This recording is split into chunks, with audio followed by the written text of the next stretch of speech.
ఓం శ్రీ మాత్రే నమః. అందరికీ నమస్కారాలండి. ఈరోజు మనం నీలం స్టోన్ గురించి మాట్లాడుకుందామండి. ఇది నీలం అండి. అయితే ఈ నీలం స్టోన్ గురించి మాట్లాడుకుందాం. ఇది ఎవరెవరు పెట్టుకోవాలని ఇప్పుడు మనం నీట్గా మాట్లాడుకుందామండి.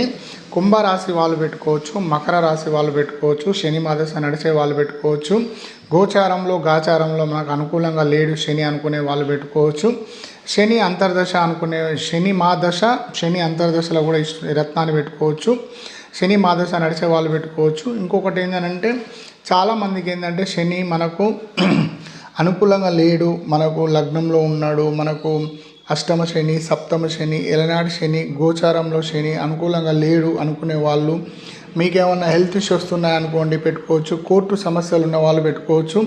ఇలా చెప్పుకుంటూ పోతే కర్మఫలాలు అనుభవిస్తున్న వాళ్ళు ప్రతి ఒక్కరూ ఈ నీలం స్టోన్ ధరించండి. అప్పుడు మీకు శని అంటేనే కర్మ అన్నట్టు, కర్మ మనకు జరుగుతుందంటే మనం గుర్తుపెట్టుకోవాలి శనికి సంబంధించిన ప్రాబ్లమ్స్ ఉన్నాయని. మీరు అందరూ పెట్టుకోవచ్చు. ధన్యవాదాలు.